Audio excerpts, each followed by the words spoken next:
as soon as I got stage 4 cancer and I knew I didn't want to die and I knew maybe I was going to die, every day became such a blessing for me. So grateful. It's funny when I say, like, as soon as I was diagnosed, I became the happiest person in the world. But it stays with you when you face death. And I didn't even know that I had like a 10% chance of living until like 5 years later. It really never leaves the lessons that you learn and the fact that life is so precious. So it kind of makes everything we go through, it's okay. You are now listening to the podcast where authors inspire listeners to become authors, the Going North Podcast. I'm your host, certified self-leadership trainer, best-selling author, and book enthusiast Dom Brightman. And you're going to be listening to a different author that will inspire you to join the business of immortality, known as authorship. Now let the fun begin.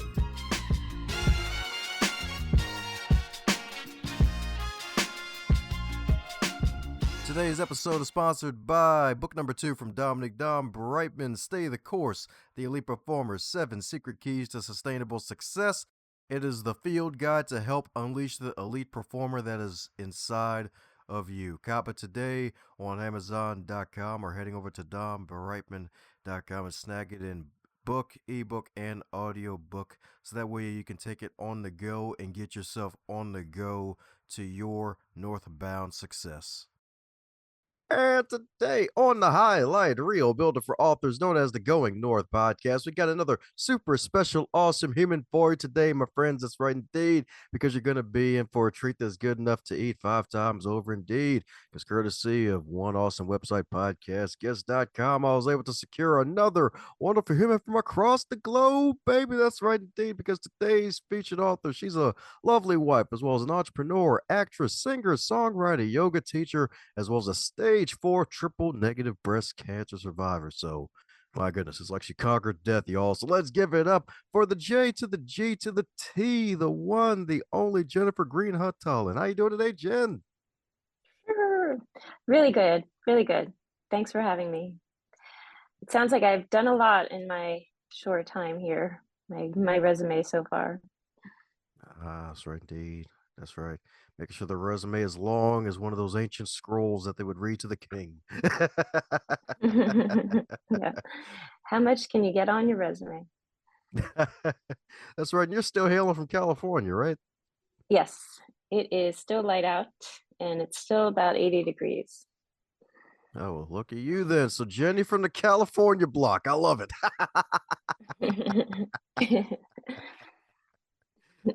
Stop talking about Dave Way. The good news is about bios and resumes. They don't cover everything. They're not allowed to be, 83 years long. They probably only covered, metaphorically 83 minutes. So mind filling in any cavities I may have missed about you, Jen? Let's say I'm a dog lover and I'm actually fostering a dog right now, and we are waiting for a new baby to come in a couple weeks, and we just lost our other baby a couple months ago, which was super painful, and he was such a special part of my cancer journey and also a part of our life. But we move on and he's watching from above, hopefully still getting some of his treats that he loves. Sorry to hear that. Yeah, definitely rough indeed. Definitely rough indeed. Sorry to hear that. Well, at least you still got a big heart for more puppies, inviting more to join you. So that's a good sign. It's like, hey, we Yeah. mourn the loss of our doggy here, baby here, but hey, we can still welcome more. That's definitely good right there. Definitely good right there indeed. So my goodness, so did at the age of 13 you see yourself metaphorically barking by embarking on a wondrous life of singing and being a yoga teacher, no less?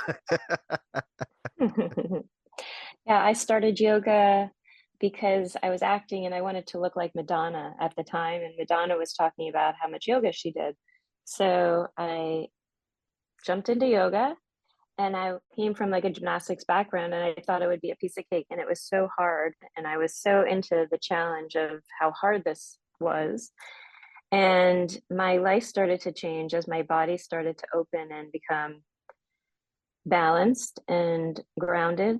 And I was like, whoa, if this is something that is happening to me, I could do this to other people. So I kind of thought being a yoga teacher and acting as a part of my side gig as opposed to being an actor and being a waitress as part of my side gig. So I fell in love with both. And the acting became not so much, and the yoga became pretty big for a while. And then it was also how I started singing and songwriting and started a band. And, yoga's always been the sidekick to everything. Yeah, okay. That's actually interesting because now that I think about it, you're one of the few that I could think of that actually, or at least that's been on this podcast, that a wonderful gymnastics background that switched to yoga. So what made it difficult? Was it a spiritual aspect of it? Like, was it new positions? Like, what made it so difficult? Well, I had been retired as a gymnast for a while, so I was probably Ah, not in gymnastic shape. And there were so many different muscles being used in yoga that I never even used before in gymnastics. And I was an Olympic level gymnast. So and I saw the teacher doing everything. And I was like, wait, this is a guy that's doing things that I can't do, and it was just kind of inspiring. So it was really about balancing the body as opposed to just like having big thighs and big biceps and being strong. But I was super strong, but I guess I wasn't balanced in my strength. So it was bringing all of that out. And it was also becoming more grounded and more present with every breath and being still with the poses in a very challenging position to just be and breathe was something I had never done before. As a gymnast, you're always moving. It's how fast you are, how powerful you are, how balanced you are. And yoga was just about experiencing something from within and just watching it and being a spiritual sort of searcher always. That really kind of like turned me on. So I learned a lot about myself just being on the mat and practicing. How you do yoga is how you live your life. And it could basically be said that it kind of taught me how to get through cancer by experiencing and being with what I was going through, as opposed to being so afraid I didn't want to look at it or be in it. I was in the cancer journey, looking for what was I supposed to learn from it, what was I supposed to heal from it. And I learned that there was a lot of past trauma, especially from gymnastics, that was stuck in my body that got to be released when I was diagnosed with stage 4 cancer. And the biggest component was the ability to love yourself and be okay with all the mistakes you made, be okay with not being perfect, be okay with not getting tens, be okay with the mess that we all are, the imperfections and all of our perfections. So once I forgave myself and I started learning how to love myself, the cancer started sort of going away. Obviously, with chemo, I did and radiation and surgeries and all of this stuff, but I felt my tumor dissolving when I put presence in it, when I put love in it, when I put attention to it. yeah, that's what I'm talking about. Date. Well, that's freaking beautiful to date. So I guess in a way, so is the yoga mat still your church in a way then? Kind of. It is my church. Meditation's my church. Writing's my church. Talking and sharing my story, like on podcasts, is my church. I really do love helping people and sort of helping them turn the light on inside to whatever they're going through to understand that there's a reason for it and that it's not to punish them, but it's to help them. And yoga definitely helps me just get steady and present because I still am a busybody. I still love just going, going, going, going. And it's a practice just to be. Yeah, And I I love hear you. walking too. Walking is good. Yeah. I guess we can blame the dogs for that one too, huh? The dogs, yeah, keep me walking. However, the last couple years, my dog was not really into walking anymore. He had a bad leg and stuff. And Oh. it turns out I'm fostering this dog that was hit by a car and he has a torn ACL. Oh. So he can't walk either. So they're not really Oh. keeping me busy. But the new puppy coming will definitely be keeping us busy.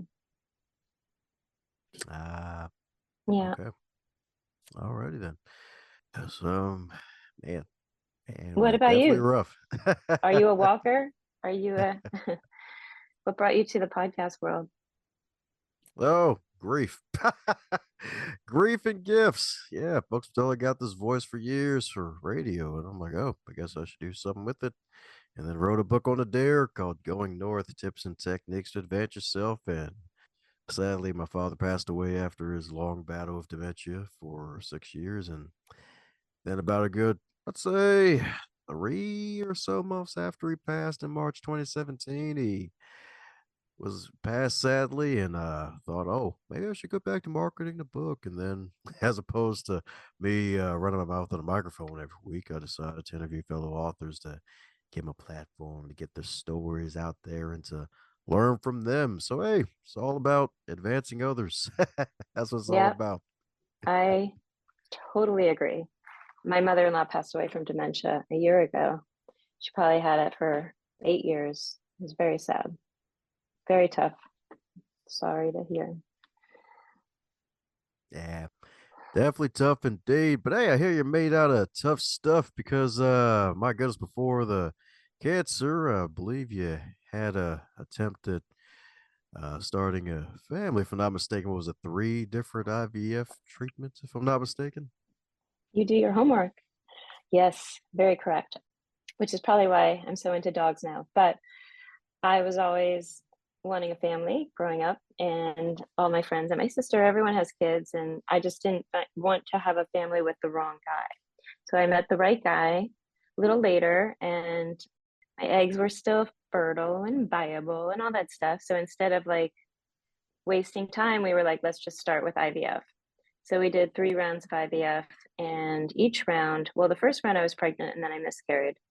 And then the last 2 rounds did not work. And as you know, or you don't know, it's very expensive, IVF, and it's also really hard on the body. So my husband said, maybe it's time to take a break. Maybe we should get a dog. And I was, very depressed at this time and also a newlywed. So it was kind of like this not fun situation because I wanted to be this happy go wife, new wife, planning a family. And as much as I love my husband, I was still so down about what if I never have kids? What if, why is the universe punishing me by not giving me my dreams? And so we did get a dog that I loved right away. He became our baby, but I don't think I ever let go of having children of my own until I was and then I got cancer, the stage 4 cancer, which is so crazy what happened because in the beginning of my diagnosis, I thought I was going to die and I thought the universe was so angry with me because I wasn't fulfilling my purpose, which was to have kids. So they were just like, get this girl off the planet. She's done. Let her come back. And that was it. And then when I found my oncologist, the third oncologist was at UCLA. I did a couple interviews for different hospitals, and he told me that I could survive this stage 4 cancer. I might not, but he just wanted me to know that if I had gotten pregnant when I was trying, the pregnancy would have killed me. And in that moment, I realized that the universe wasn't punishing me, it was saving my life. And so maybe cancer is saving my life. And so that's what I believed. And I believed cancer was going to be the best thing that happened to me, that was going to happen to me, to happen to my husband. And it was my job to just look for the lessons and to trust and to go on the journey.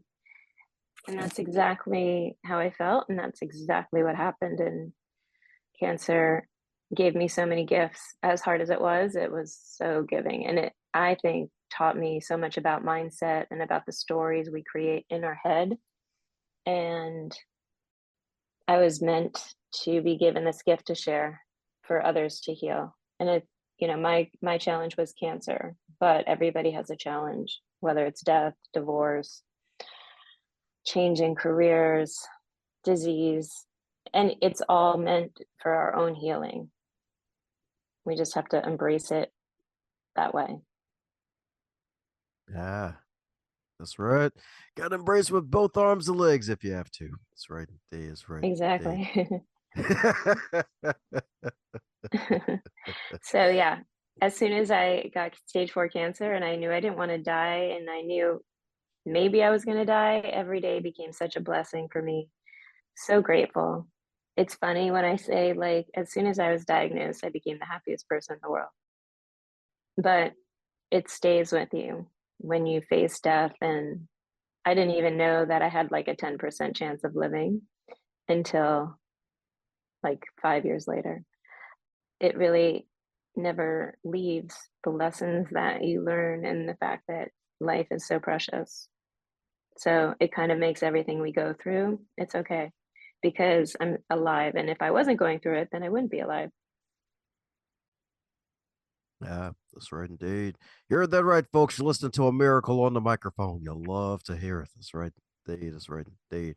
'Cause, yeah, when I got to that part of your story during the little homework, I'm like, oh shoot, that's kind of crazy when you think about it. It's like, yeah, I want to be a marvelous mom and have this big old family. Let's get started right away. And it's like, it was actually a delay for a reason and a denial for a reason. Because like, oh, you probably would have been dead in the process. So, my Yeah. goodness, like out of curiosity, any idea on what caused the stage 4 cancer? Was it all the treatments combined with something else, or what?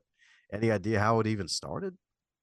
Well, I did not know that I had the breast cancer gene, the BRCA1 gene, Uh, until I was diagnosed. So it's a huge genetic issue with women and men, actually, who have the BRCA gene.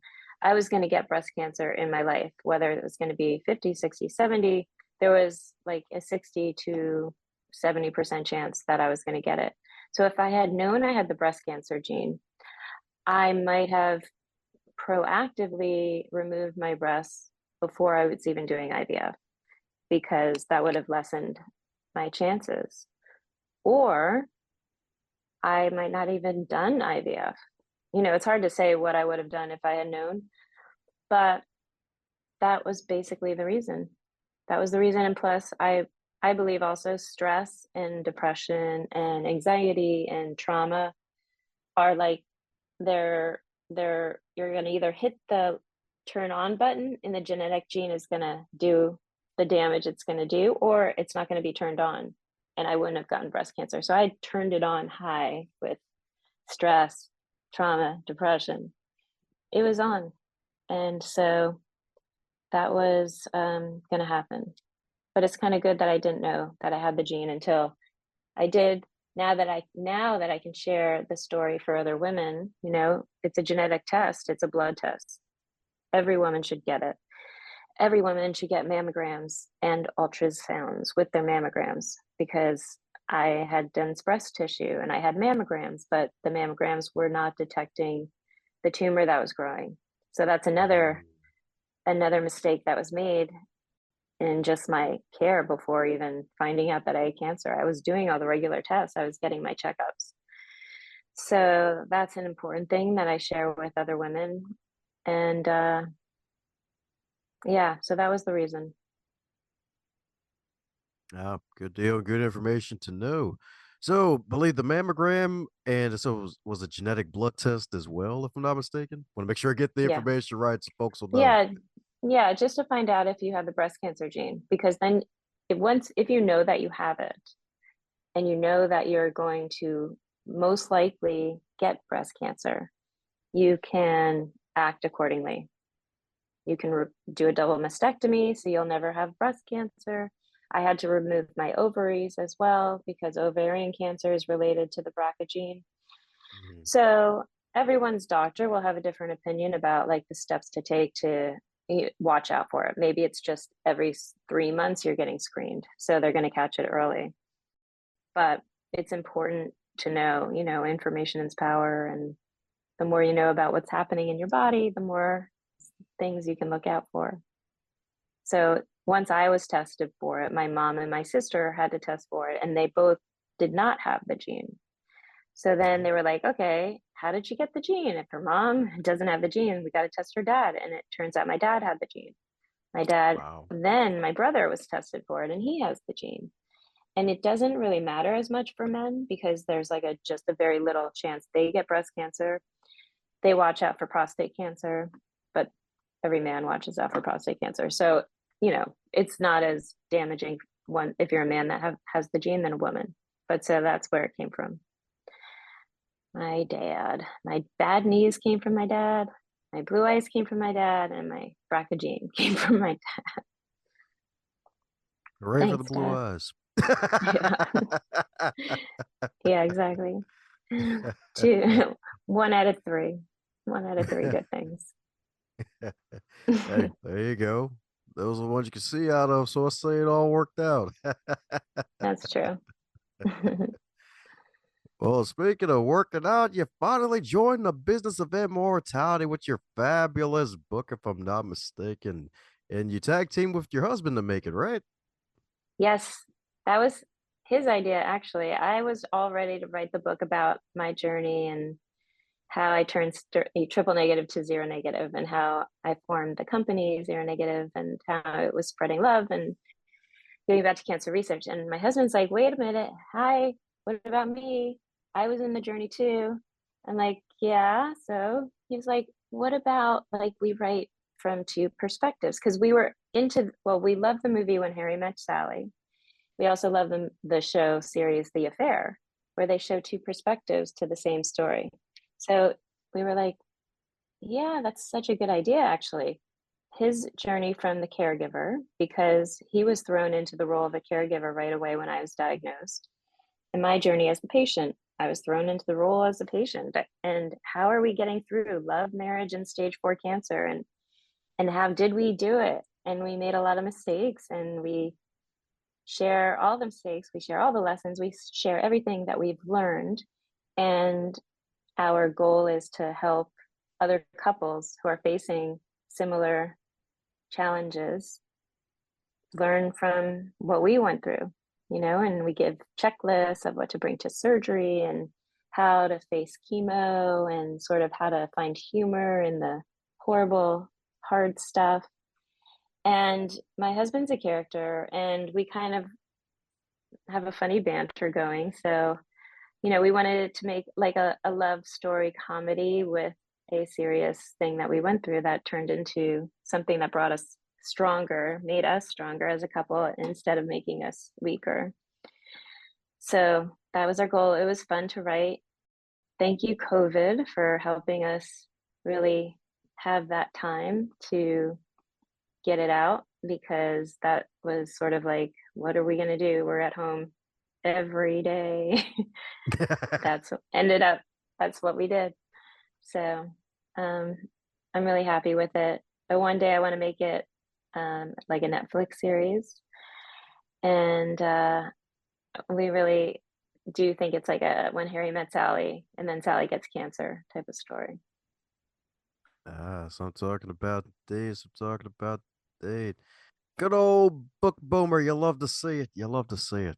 One of those older folks who are able to turn the pandemic time into a magical book indeed. So, what's the writing process like for the both of you? Because I'm pretty sure you had to get your stories down, make sure they match, and then, of course, the editor has to make sure everything aligned properly too. So I was always a journaling person. Like I journaled since I was 7. So I kept a journal all through cancer. And I had everything. I had everything in my journal. We actually wrote emails or love letters to each other throughout our journey, because sometimes it was easier to talk through writing. So we had saved all of that. So we share a lot of those letters in the book. And to be quite honest, I kind of wrote most of it, but I knew how the book I knew the entire journey. I'll always know my entire journey from the very beginning day until the very end. So I sort of like helped my husband remember, or I like sent him like questions and he filled them out, or the editor would say, like, tell me more about this, or if you remember about this. So it was kind of like he was being coached a little bit. But once he's a big talker, so once he starts talking, it's like you you might not get him to stop for a while. So it was kind of the editor's job to just kind of edit a lot of what he was saying. But it was fun. It was really fun. It was fun to do. Well, it was more fun to do for me. Yeah. The next book, I think I would probably write myself. Ooh, so what can we expect from the next book? Well, that's a very good question. I wanted to keep it similar to like everyone needs a something. So we shall see. I put myself on a challenge that I wanted to write about. Basically, does meditation really work? I'm committed to meditating every day for a year and documenting how much different, hopefully different, my life has been. So, kind of proving to myself, does meditation really work or does it not really work? And so that's sort of like what I'm working on now. Oh, okay. Sweet. So how many days are you in with the meditation process then?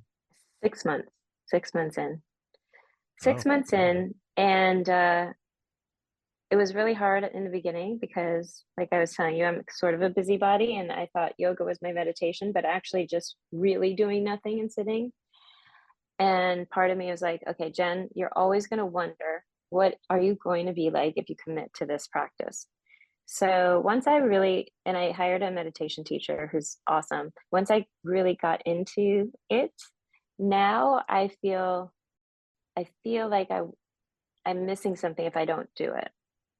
And what is interesting is I'm becoming just so much more present with my conversations, with arguments with my husband. Like I'm able to navigate, how do I want something to go and how I'm going to show up is sort of what's going to direct the ship. How do I want to steer my ship? And I was just learning how powerful we are by being so present with the choices that we're picking, even with our words. Every word can really say, I'm ready to fight, I'm ready to love, I'm ready to hold space, I'm ready to listen. So that's what I'm learning. Oh, yeah, interesting indeed. That's right indeed. She's learning and earning more pace, y'all. You love to see it. You'll love to see it Patience. indeed. Patience is good. Learning what my faults are too, learning what my triggers are, learning how to be okay with my triggers. That's a challenge, but I am always up for a challenge. I am always trying to grow. So could be annoying, but that's how I am. Ain't nothing wrong with liking challenges. It's actually good. That means life won't be boring. That's true. Yeah. Yeah.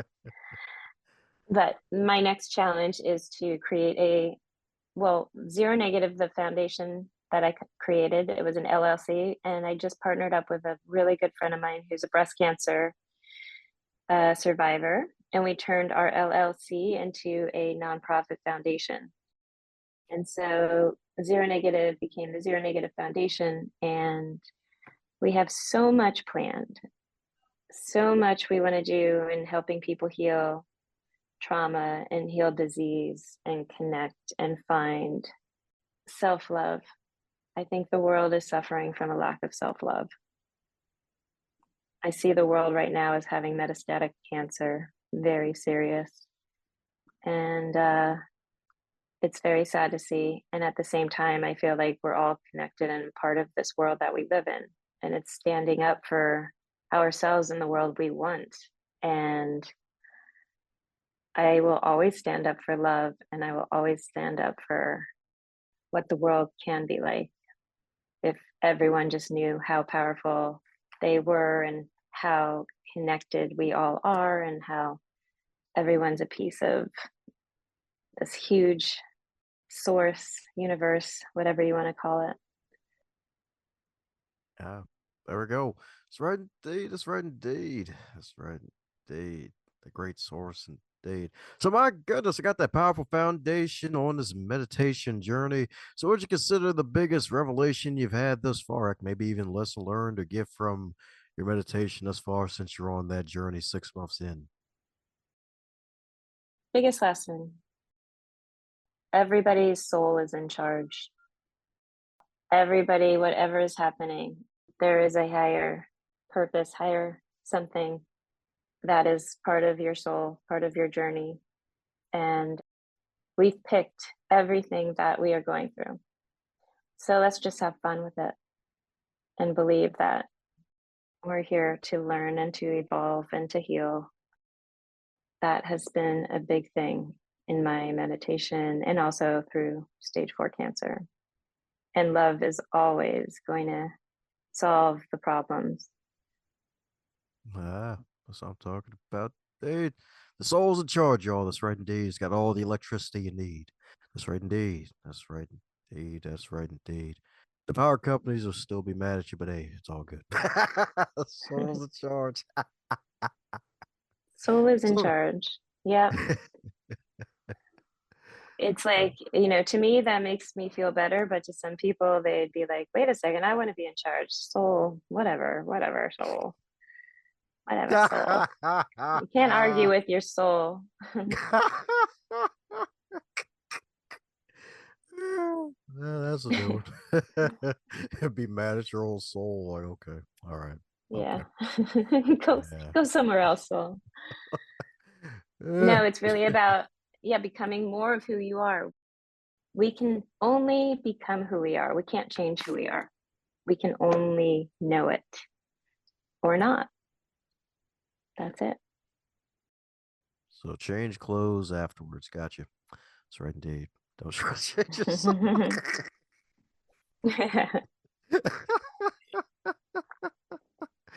Oh man. So speaking of evolving, since you mentioned it, what are you excited about over the next 6 to 12 months since you got your wonderful foundation? You got a book that's probably in the works now that you're 6 months in through your meditation process where you're becoming this wonderful giant tree, metaphorically giving positive shade to folks on hot days. So what are you excited about over the next 6 to 12 months? First thing I'm excited about is getting our new baby in a couple weeks. Exciting member of our family. Second, I'm excited. So we just had a fundraiser for Breast Cancer Awareness Month, and every year we do a fundraiser for the Johnson Cancer Center Foundation.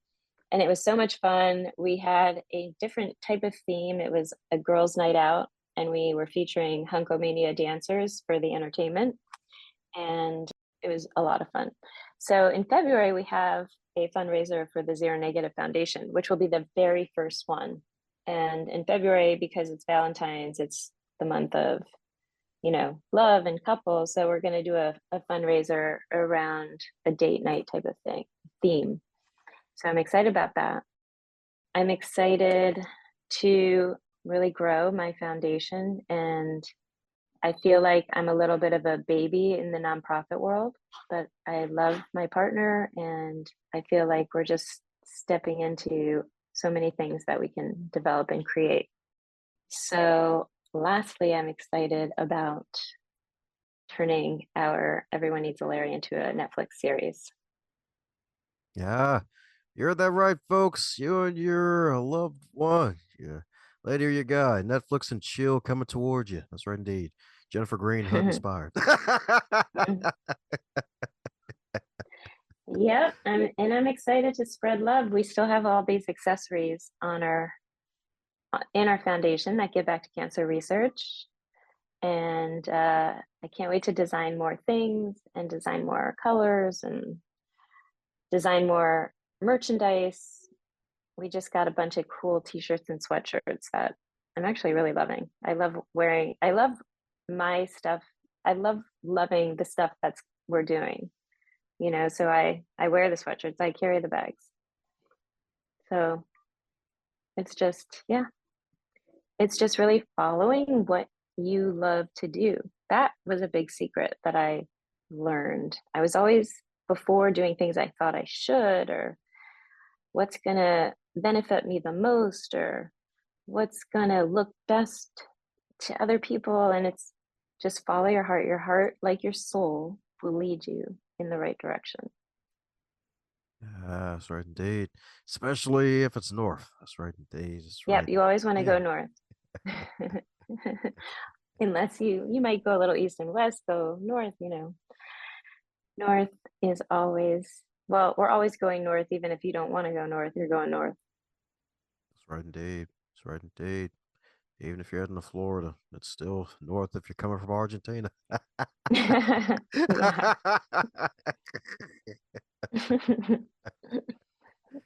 Well, fun question for you, especially since folks are probably going to have dinner and a Netflix and chill type of vibe. If the fabulous book Everyone Needs a Larry, Love with a Twist of Cancer, if that book were a food, what would it be and why? It would be probably a a Caesar salad, then a spaghetti bolognese, and a branzino with spinach and potatoes, and a souffle, chocolate souffle, because there are a lot of different courses throughout the book, and each one kind of leads to the next one, and it ends very sweet. Ah, there you go. That's right indeed. That's right indeed. You're that right, folks. Sweet tooth is welcome here. That's right indeed. Metaphorically, through this wonderful read indeed, through the magical read indeed. Well, we're coming down to the magical question that every guest gets to receive. And that is if you were to wake up tomorrow and you were 25 again, but you're still in the current year, what advice would you give to yourself? Have more fun. Don't be so serious.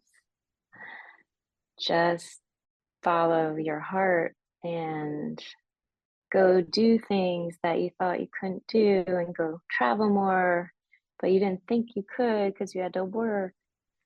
Just, yeah, go have more fun. But I'm making up for it.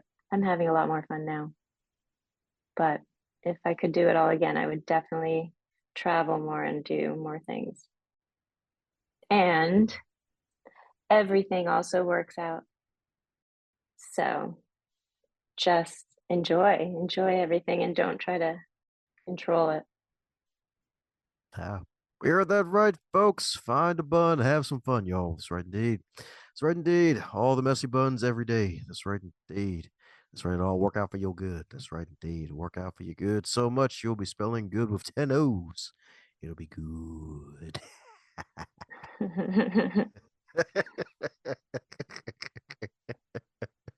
Well, speaking of good with 10 O's and more, folks need to keep in contact with you and keep it with your journey because I know you got some more stuff that's going to be out there for folks to enjoy. So, for those need to do just that as well as cop some copies of your magical book, what's the best way for folks to do so?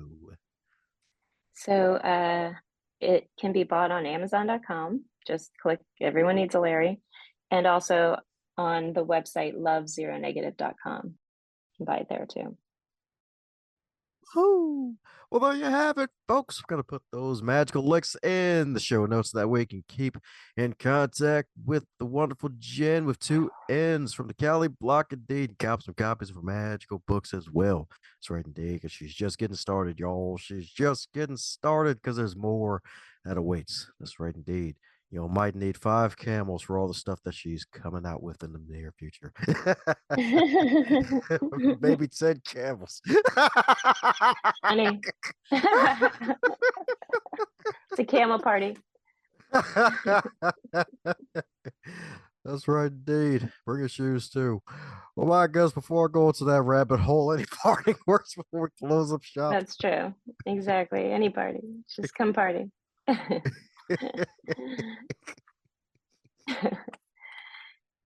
Thanks for having me. This has been fun. If you're hearing this part of the episode, that means you're one cool individual. Thanks a bunch for tuning in, and if you enjoyed what you heard, be sure to share it with at least one other person in your network. Bonus points for 3. And be sure to check out the backlog too while you're at it, because there are hundreds of wonderful episodes to choose from as well.